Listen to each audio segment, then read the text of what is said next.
In 1964, an Irish physicist by the name of John Bell,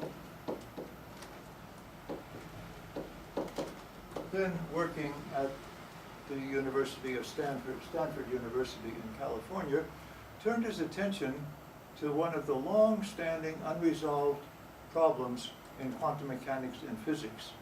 There had been a debate for some 30 or 40 years as to whether quantum mechanics only could yield probabilistic results or whether it actually was a deterministic theory that could tell exactly what was going to happen. In the mathematics of quantum mechanics, we can only yield probabilities, but this did not deter some very well-known physicists, notably Albert Einstein, from arguing that that was just because it was as yet incomplete, that actually within the quantum mechanics that we knew, there were some hidden variables.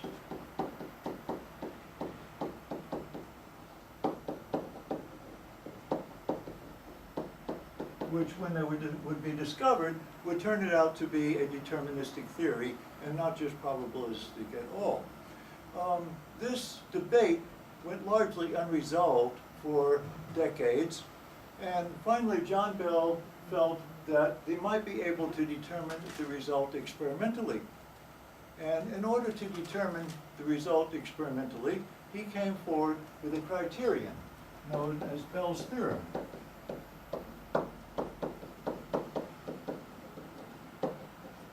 And when the experiment would be performed, if the inequality was obeyed, then it would indicate that one of these two possibilities was correct, and if the inequality was not obeyed in the experiment, it would indicate that the other was correct. So for the first time in 30 or 40 years, it was going to be able to resolve the question of hidden variables by an experimental test. So Bell's theorem is fundamental to this question of whether it can be resolved by experiment.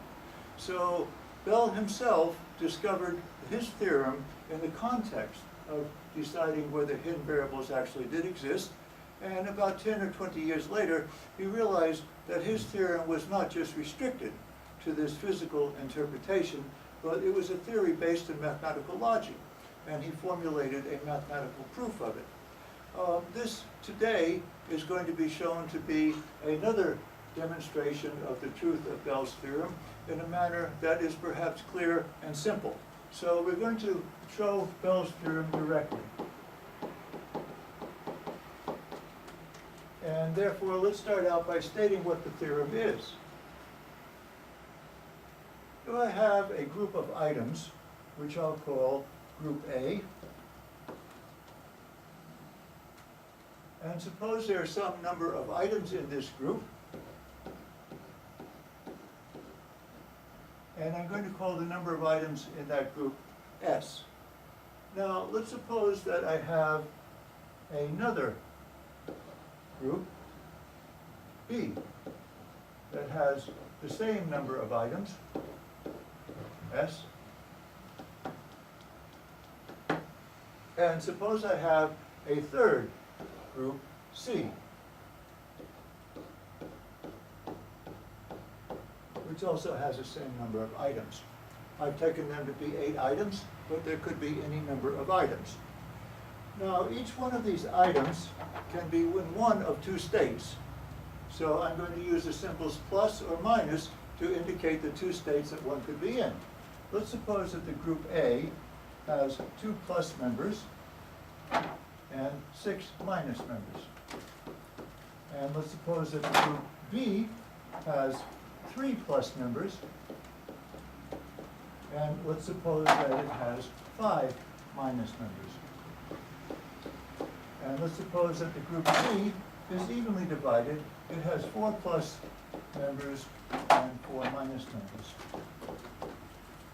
Now, Bell's theorem states that the number of pairs that you can make, where the pair consists of one A plus member paired with one B minus member.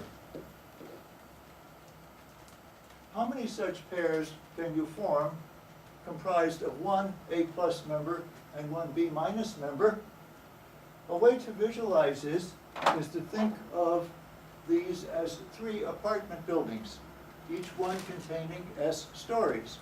And the plus signs indicate the floors that are occupied, and the minus signs indicate the floors that are unoccupied. So the question we're asking is, how many ropes can you now pass between an occupied floor of A and an unoccupied floor of B? So you see quite clearly that you can pass 2 ropes. And there are 4 unoccupied floors of B that did not receive ropes because we have now used all of the available occupied floors in A. So you see that the number of ropes that we can pass between an occupied floor of A and an unoccupied floor of B is given by the minimum of the 2 numbers, A plus and B minus. Whichever number is minimum tells you the number of ropes that you can pass between A plus and B minus. Now let's look at the number of ropes that we can pass between B plus and C minus.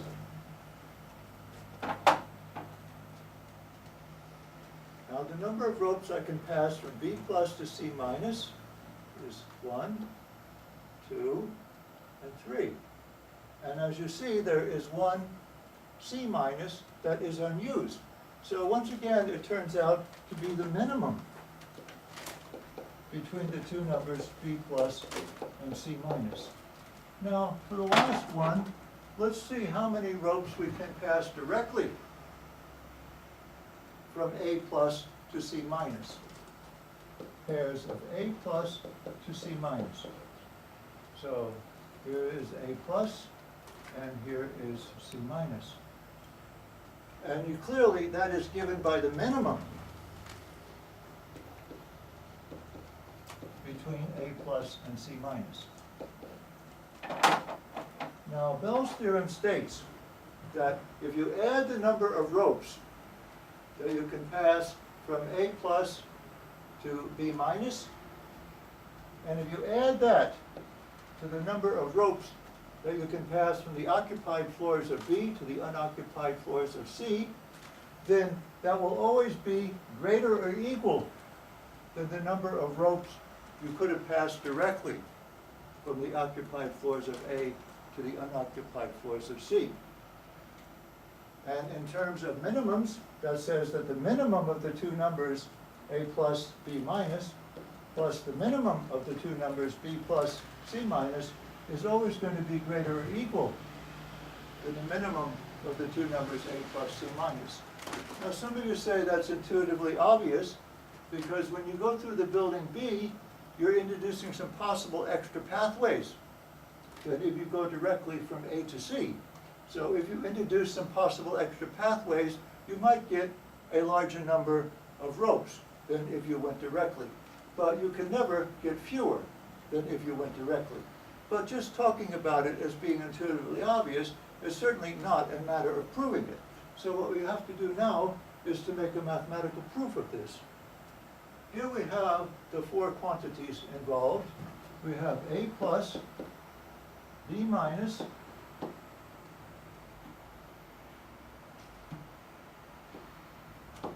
B plus, and C minus. Now, these 4 quantities that appear in this inequality, A plus, B minus, B plus, C minus, have been ordered in a certain way by myself, A plus, B minus, B plus, but they could have been ordered in a different way. So how many different orderings of these 4 quantities could I make? Well, the first one could have been chosen to be any one of the 4. The next one could have been chosen to be any one of the 3 remaining, and the third one, any one of the 2 remaining, and the last one, only 1 remaining. So there are 24 possible orderings of these 4 quantities, which is 4 factorial, which is the number of permutations that you can take of 4 objects, taking them 4 at a time. So in this particular ordering, I want to say that I've listed them in order of the largest to the smallest. So that A plus is greater or equal to B minus, which is greater or equal to B plus, which is greater or equal to C minus. And that is one possible ordering of them from largest to smallest, of which there are 24 in total.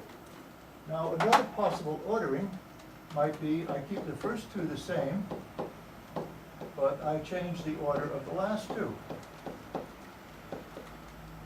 And another possible ordering is I keep the first one the same, but I select a different one for the second one, and I finish up in any way that I choose. And now I keep the first two the same, and I switch the order of the last two. And now I choose the third one for the second choice, which I haven't chosen yet, and I take the remaining two in any order that I care to. And now I keep the first two the same, and I take the last two in the inverted order.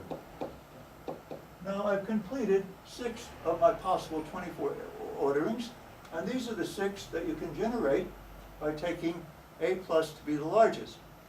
Now if you choose B minus to be the largest, you can generate another set of 6 where they all start with B minus. Then if you choose B plus to be the largest, you can generate a third set of 6 where they all start with B plus to be the largest. And finally, you can choose C minus to be the largest and generate the last set of 6 where they all start with C minus. So by reordering these 4 quantities, you can get a comprehensive and complete list of all possible orderings between these 4 variables. So now let's examine Bell's theorem for any one of these 24. Let's take the first one. What is the minimum of A plus and B minus? Well, it's clearly B minus. If we add that to the minimum of B plus and C minus, B plus and C minus is the minimum of C minus. We ask the question, is that greater or equal to the minimum of A plus and C minus? Well, C minus is that minimum. And indeed, C minus plus anything is greater than C minus by itself. So this checks. Let's take the second one. The minimum of A plus and B minus is B minus. If we add that to the minimum of B plus and C minus, that minimum is B plus.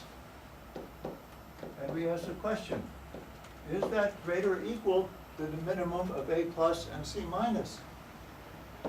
Now we have to remember that B minus and B plus is S, the height of the building. So is the height of the building always greater or equal to C minus? The answer is yes.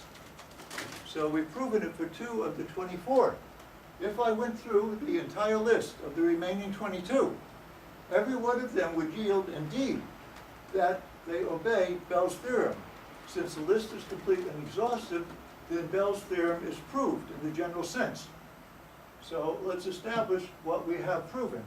That the number of pairs that you can make between A plus and B minus